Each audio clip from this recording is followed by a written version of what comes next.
Hi, I'm Ray, and this is TinyTableGames. Welcome to the latest episode of Stuff Ray bought at dicetowereast 2025. I try to break these up into small segments, one so they're easier to watch because nobody wants to watch this drag on for an hour, which is probably about how long it'd be if I stacked all these together. It's fun to do it this way, so here we go. More stuff I bought at dicetowereast 2025. First up, Wraith. I had never heard of this one at all. Virtual flea market item. Kind of weird, to put it mildly.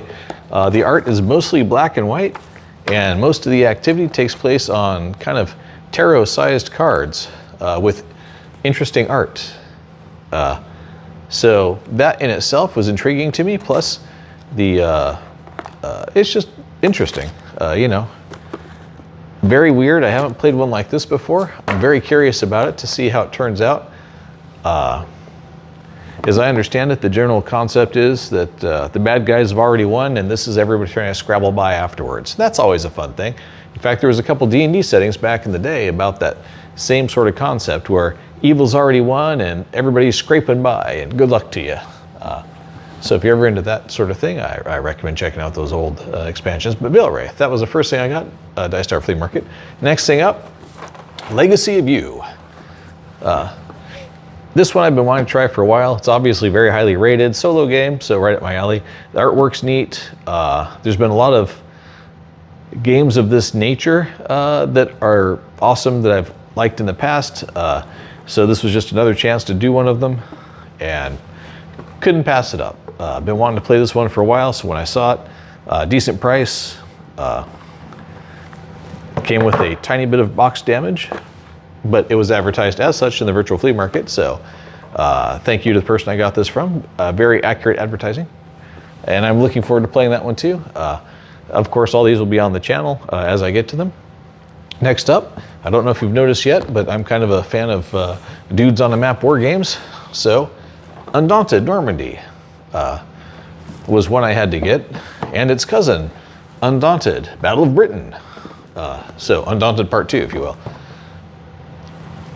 So one's the ground, one's the air, basically, and they seem very tempting.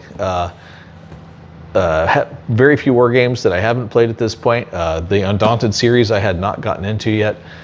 So I'm like, hey, cool, gotta try those.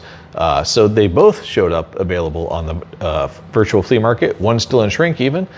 So I'm very much looking forward to getting into those. Osprey Games makes a ton of good war games if you're into those sorts of things.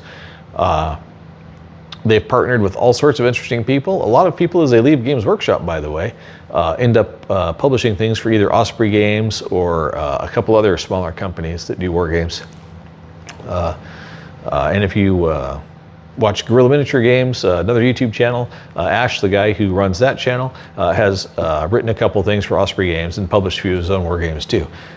So it's kind of a weird little subculture group, the old war gamers, but it's a lot of fun. So anyway, the Undaunteds I'm really looking forward to. And the other game for this episode, Lord of the Rings Fate of the Fellowship by Z-Man Games, which I know, and this was in the hot games room at Dice Tower East, and was checkoutable. And there was, I know some people are like, oh Lord, another flavor of Pandemic.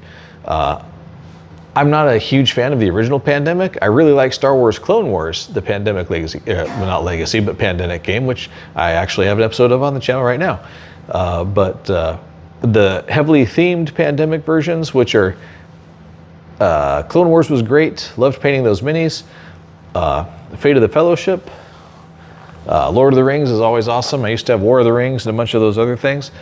This one comes with little wood cutouts for the minis as opposed to, except for the ring race, but I mean, they're black, so not much to paint there. Although maybe I'll highlight it a little bit. Maybe a little dry brushing or something, but not much. I mean, they're supposed to be jet black and whatnot, so probably just leave them as is because it makes them a bit spookier. And it comes with a Eye of Sauron dice tower, so who doesn't enjoy that? So there you go. Those are the latest round of games of things that Ray bought at Dice Tower East 2025. Thank you very much for watching. Like and subscribe if you haven't already, and put comments down below about things you picked up, or do you think I got the right stuff, the wrong stuff, or what's your opinion of the game? Have you ever heard of Wraith? I certainly hadn't. let me know. Thank you very much for watching, and I'll catch you next time.